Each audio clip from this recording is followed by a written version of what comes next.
السلام علیکم ورحمۃ اللہ وبرکاتہ۔ الحمد للہ رب العالمین والصلاة والسلام علی سید المرسلین وعلی آلہ واصحابہ اجمعین، اما بعد۔ قال اللہ تبارک و تعالی فی القرآن المجید والفرقان الحمید، فاعوذ باللہ من الشیطان الرجیم، بسم اللہ الرحمن الرحیم۔ وَأَمَّا مَنْ خَافَ مَقَامَ رَبِّهِ وَنَهَى النَّفْسَ عَنِ الْهَوَىٰ فَإِنَّ الْجَنَّةَ هِيَ الْمَأْوَىٰ۔ صدق اللہ مولانا العظیم۔ سب سے پہلے میں اللہ کا نام لیتا ہوں، اس کا شکر ادا کرتا ہوں، اس کی حمد و ثنا بیان کرتا ہوں۔ اس کے بعد سرکار دو عالم فخر بنی آدم احمد مجتبیٰ محمد مصطفیٰ صلی اللہ علیہ وسلم کے دربار عالی میں ہدیہ درود و سلام پیش کرتے ہوئے اپنی مختصر گفتگو کا آغاز کرتا ہوں۔ سامعین نظام، اللہ تبارک و تعالیٰ کی تمام مخلوقات میں سب سے عظیم ترین مخلوق اور سب سے اشرف مخلوق انسان ہے، اور انسانوں کو اللہ نے کامل طریقے سے پیدا کیا ہے اور تمام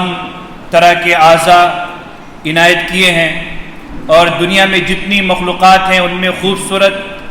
اور سب سے بہترین مخلوق انسان ہے۔ انسان کے دل میں، انسان کے سینے میں اللہ تعالیٰ نے ایک ٹکڑا رکھا ہے جسے ہم دل کہتے ہیں۔ حدیث میں آتا ہے، رسول اللہ صلی اللہ علیہ وسلم نے ارشاد فرمایا کہ انسان کے جسم میں ایک ٹکڑا ہے، اگر وہ ٹکڑا درست رہے گا تو انسان کا جسم درست رہے گا، اگر وہ ٹکڑا بگڑ جائے تو پھر انسان کا پورا جسم بگڑ جائے گا۔ فرمایا الا وہی القلب، غور سے سنو، وہ انسان کا دل ہے۔ ہم اپنے ظاہر کو سنوارنے کی کوشش کرتے ہیں، فکر کرتے ہیں کہ ہمارے کپڑے اچھے ہو، ہمارا موبائل اچھا ہو، ہماری گھڑی اچھی ہو، ہمارے جیب میں جو قلم ہے وہ اچھا ہو، ہماری گاڑی اچھی ہو، ہمارا گھر اچھا ہو،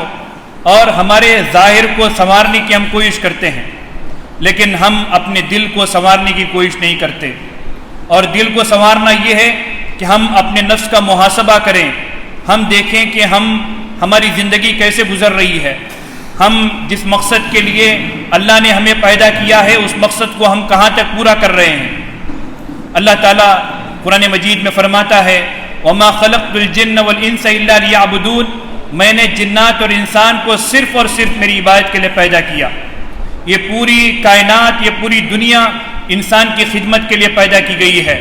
سورج کا طلوع ہونا، سورج کا غروب ہونا، بارش کا برسنا، زمین سے گلوں کا اگنا، ہواؤں کا چلنا، درختوں کا پھل دینا، یہ سب انسان کے لیے ہے، اور انسان صرف اور صرف اللہ کی عبادت کے لیے پیدا کیا گیا ہے۔ یہ کھانا، یہ پینا، یہ تجارت، یہ ملازمت اور یہ دوڑ دھوپ، یہ بزنس، یہ انسان کی ضرورت ہے۔ انسان اپنی ضرورت کے لیے اس کو کرتا ہے، لیکن انسان کی زندگی کا اصل مقصد جو ہے وہ اللہ راضی ہو جائے، اللہ خوش ہو جائے، اور اللہ تبارک و تعالی ہمارے اعمال سے خوش ہو کر ہمیں جنت جیسی نعمت سے ہمیں سرفراز کرے، جنت جیسی نعمت ہمیں عنایت کرے، یہ ہماری زندگی کا مقصد ہے۔ اور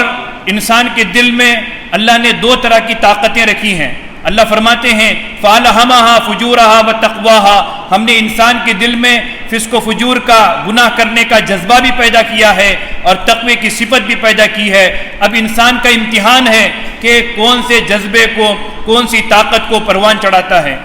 اور اگر ہم گناہ کے جذبے کو پروان چڑھاتے ہیں، دل میں جو نفسانی خواہشات پیدا ہوتے ہیں ان کو چھوڑ دیتے ہیں اور اس کے مطابق ہم زندگی گزارتے ہیں، منمانی زندگی گزارتے ہیں، تو یہ ہمارے لیے ناکامی ہوگی۔ اور اگر ہم اپنی زندگی تقوی کے ساتھ، اللہ کی رضا کے ساتھ، اللہ کے پیدا کرنے کے مقصد کو سامنے رکھتے ہوئے اگر ہم گزارتے ہیں اور اللہ کس بات سے خوش ہوتا ہے اس کا لحاظ رکھتے ہیں، تو پھر یہ ہماری زندگی کامیابی کی زندگی ہوگی، دنیا میں بھی کامیابی ہوگی اور آخرت میں بھی کامیابی ہوگی۔ سامعین نظام، اللہ کے نبی صلی اللہ علیہ وسلم اکثر یہ دعا مانگا کرتے تھے۔ ہم لوگ بھی نمازوں میں دیکھتے ہیں، نماز کے بعد جو دعائیں ہوتی ہیں، اللہم یا مصرف القلوب صرف قلوبنا علی طاعتک، اللہم یا مقلب القلوب ثبت قلوبنا علی دینک۔ اللہ کے نبی صلی اللہ علیہ وسلم یہ دعا مانگا کرتے تھے، اے اللہ میرے دل کو اطاعت پر ثابت قدم رکھ، اے وہ اللہ جو دلوں کے پھیرنے والے، تو جیسے چاہے ہمارے دل کو پھیر سکتا ہے، لیکن اے اللہ ہمارے دل کو تیری اطاعت پر، تیری فرما برداری پر ہمیں جمائے رکھ، اور ہمارے دل کو تیرے دین پر ثابت قدم رکھ۔ یہ ہمارے نبی حضرت محمد صلی اللہ علیہ وسلم اکثر دعا مانگا کرتے تھے۔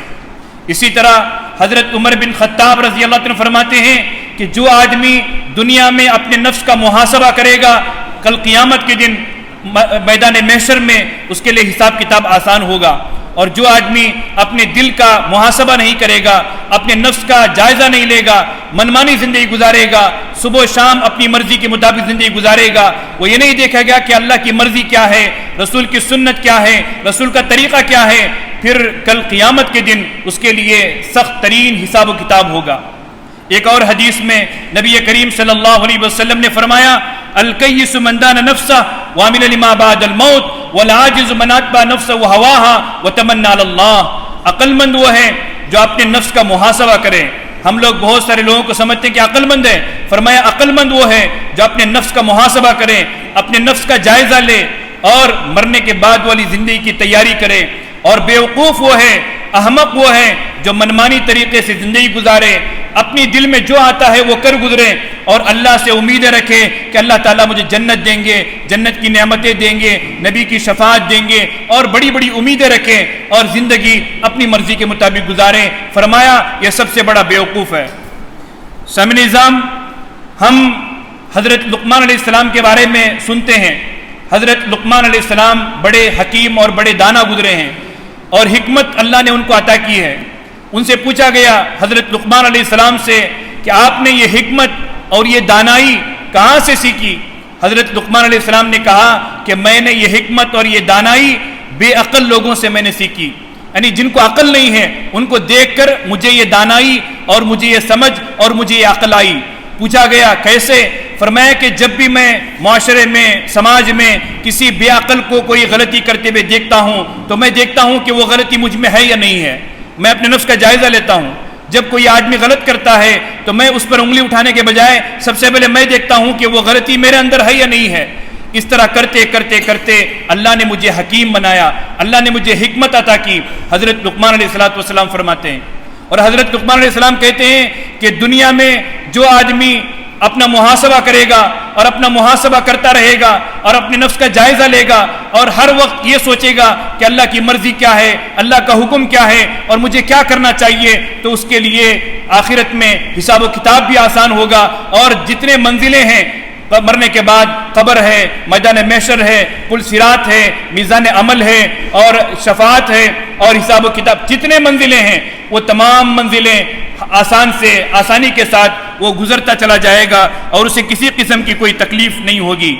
اسی طرح ایک اور حدیث میں نبی کریم صلی اللہ علیہ وسلم فرماتے ہیں، ان اللہ لا ينظر الى اجسامکم ولا الى صورکم ولکن ينظر الى قلوبکم واعمالکم۔ اللہ تعالیٰ تمہارے شکل کو نہیں دیکھتا، تمہاری صورتوں کو نہیں دیکھتا، اور تمہارے جو مال کو نہیں دیکھتا کہ تمہارے پاس کتنا مال ہے، بلکہ اللہ تعالیٰ تمہارے دلوں کو دیکھتا ہے اور تمہارے اعمال کو دیکھتا ہے۔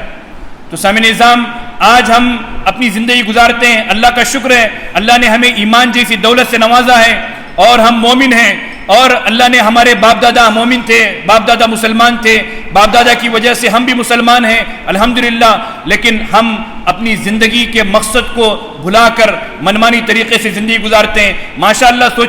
سوشل ورک کرتے ہیں، لوگوں کی خدمت کرتے ہیں، اور جگہ جگہ جو بھی ہمارے سے ہو سکتا ہے ہم تعاون کرتے ہیں، دوڑ دھوپ کرتے ہیں، ملت کی فلاح و بہبود کے لیے اور امپاورمنٹ کے لیے کوششیں کرتے ہیں، لیکن کبھی کبھی ہم سوشل ورک کرتے کرتے یہ بھول جاتے ہیں کہ ہم یہ کس کے لیے کر رہے ہیں، ہمارے کرنے کا مقصد کیا ہے۔ یہ جلسے، یہ میٹنگیں، یہ پروگرام اور یہ سنمانہ، اور اسی طرح یہ جو بھی ہم ایکٹیویٹیز کرتے ہیں، اس کا مقصد کیا ہے؟ کبھی کبھی ہم کرتے کرتے، ادارے قائم ہوتے ہوتے اور ایکٹیویٹیز انجام دیتے دیتے بھول جاتے ہیں کہ ہم کس کے لیے کر رہے ہیں۔ کبھی کبھی ہمارے دلوں میں یہ بات آتی ہے کہ ہم کر رہے ہیں تو ہمارا سنمانہ ہونا چاہیے، ہم یہ کر رہے ہیں تو ہمیں ایوارڈ ملنا چاہیے، ہم یہ کر رہے ہیں تو ہمیں کسی ادارے کا ادھیکشا بنانا چاہیے، کسی ادارے کا ہمیں کوئی اونچا عہدہ دینا چاہیے، ہمیں کسی ادارے میں ٹرسٹی بنانا چاہیے، ہمیں کسی ادارے میں کوئی اونچا عہدہ ملنا چاہیے، لوگ ہماری اوبھگت کرنا چاہیے، لوگ ہماری آمد پر ہمارا استقبال کرنا چاہیے۔ کبھی کبھی ہم اچھائی کرتے ہوئے، خدمت کرتے ہوئے یہ جذبہ ہمارے دل میں پیدا کرتے ہیں۔ سامع نظام، جو آدمی، اللہ کے نبی فرماتے ہیں، جو آدمی اللہ کے لیے تواضع اختیار کرتا ہے، اللہ تبارک و تعالیٰ اس کو دنیا میں بھی عزت دیتے ہیں اور آخرت میں بھی عزت دیتے ہیں۔ ہم یہ بھول جاتے ہیں، میں ایک چھوٹی سی مثال دے کر اپنی بات میں ختم کروں گا، وقت کافی ہو چکا ہے، کہ آج ہم دیکھتے ہیں کہ خاص کر کے گلف ممالک میں بہت سارے جو سرکل ہوتے ہیں اور وہاں پر جو سگنل لائٹس ہوتے ہیں، اگرچہ کہ کوئی ٹریفک پولیس وہاں پر نہیں ہوتا، لیکن پھر بھی لوگ جو ہے گاڑی میں سفر کرنے والے جیسے ہی ٹریفک جو اصول ہیں، اس کے جو قوانین ہیں، اس کی پابندی کرتے ہیں۔ جیسے ہی ریڈ لائٹ ہوتا ہے تو فوراً اپنی گاڑی روک دیتے ہیں، اور ان سے پوچھا جائے کہ کوئی ٹریفک پولیس نہیں ہے، آپ کیوں رک رہے ہیں؟ جا سکتے ہیں، روڈ صاف ہے، روڈ کلیئر ہے۔ تو وہ کہتے ہیں کہ ایک مرتبہ ٹریفک کا اصول توڑیں گے تو 500 ریال فائن پڑتا ہے، دوسری مرتبہ 500 ریال فائن پڑتا ہے، اور تیسری مرتبہ لائسنس کینسل ہوتا ہے۔ تو ان سے پوچھا جاتا ہے کہ ٹریفک پولیس تو نہیں ہے نا، کیسے معلوم ہوگا حکومت کو؟ تو کہتے ہیں کہ یہ جو چاروں طرف سے کیمرے لگے ہوئے ہیں، یہ ریکارڈ کرتے ہیں کہ فلاں گاڑی نمبر نے یہ قانون کی خلاف ورزی کی ہے۔ سامع نظام، ہمیں 500 ریال فائن پڑنے کا، لائسنس کے کینسل ہونے کا اس بات سے ڈر ہے کہ یہ کیمرے جو ہیں وہ ہمیں دیکھ رہے ہیں، ہمیں ریکارڈ کر رہے ہیں، اور ہماری زندگی کا جائزہ لیا جا رہا ہے، اور فوراً وہاں میسج جا رہا ہے کہ کس گاڑی نے ٹریفک اصول کو، ٹریفک کے قوانین کی خلاف ورزی کی ہے۔ لیکن ہمیں یہ احساس نہیں ہے کہ چاروں طرف جو اللہ کے کیمرے لگے ہوئے ہیں، ہمارے اٹھتے بیٹھتے، رات کے اندھیرے میں، دن کے اجالے میں، چلتے پھرتے، فیملی کے ساتھ رہتے ہوئے، گھر کے باہر رہتے ہوئے، تنظیموں میں رہتے ہوئے، سوشل ورک کرتے ہوئے، جو بھی ہم کام کرتے ہیں اس وقت اللہ کے کیمرے ہماری طرف لگے ہوئے ہیں، ہمیں دیکھ رہا ہے، اور ہماری تمام زندگی ریکارڈ کی جا رہی ہے۔ اس کا احساس ہمارے دلوں سے ختم ہو رہا ہے۔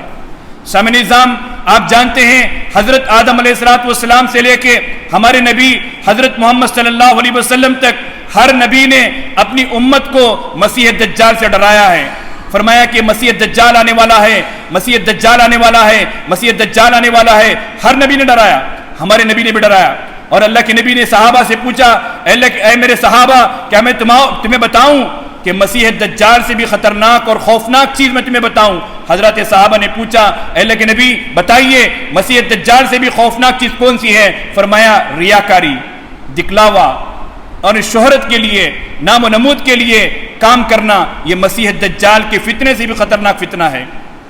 ایک حدیث میں آتا ہے، آج ہم دیکھتے ہیں کوئی بھی جلسہ ہوتا ہے تو پہلے عالم دین کو بلایا جاتا ہے، عالم دین سے جلسے کا شروعات ہوتی ہے، پھر کسی سوشل ورک کو بلایا جاتا ہے، پھر کسی وہ سمپن مولا ویکتی یا کسی مالدار کو بلایا جاتا ہے۔ عموماً دنیا میں جو بھی پروگرام ہوتے ہیں، 3 لوگوں کو خاص کر کے، ایک عالم دین اور دوسرا مالدار اور تیسرا کوئی بھی سوشل ورک یا کوئی بھی اچھا کام کرنے والے، ان تینوں کو بلا کر ان تینوں کے ذریعے جلسے کی شروعات ہوتی ہے۔ کوئی بھی ادارہ اس کی افتتاح ہوتی ہے۔ کل قیامت کے دن جب جہنم کا فیصلہ ہوگا تو جہنم کا افتتاح بھی ان 3 لوگوں کے ذریعے سے ہوگا۔ عالم دین کو بلایا جائے گا، ایک مجاہد کو بلایا جائے گا، سوشل ورک جو امت کے لیے کام کرنے والا، اور تیسرے مالدار کے لیے بلایا جائے گا، مالدار کو بلایا جائے گا۔ اللہ تعالیٰ عالم دین سے پوچھیں گے کہ میں نے تجھے علم دیا، میں نے تجھے جانکاری دی، میں نے تجھے تمام طرح کی سوچ اور سمجھ دی، تو نے کیا کیا؟ عالم دین بولے اللہ تعالیٰ سے کہ اے اللہ تعالیٰ، تو نے جو مجھے علم عطا کیا، اس علم کی روشنی میں نے لوگوں کو دین کی تعلیم دی، لوگوں کو دین کی باتیں بتائی۔ تو اللہ کہے گا کہ تو عالم بن کر لوگوں کے بیچ میں تقریر کرتا تھا تاکہ لوگ تیری عزت کریں، تاکہ لوگ تجھے عالم بولیں، تاکہ لوگ تیرا احترام کریں، اور جو چاہتا تھا تو عالم بن کر وہ دنیا میں تجھے ملا، لیکن تو نے میرے لیے، میری رضا کے لیے، میری خوشی کے لیے کچھ نہیں کیا، تو اس کے لیے تیرے لیے میرے پاس تیرے لیے کوئی کچھ نہیں ہے، جہنم میں پھینک دیا جائے گا۔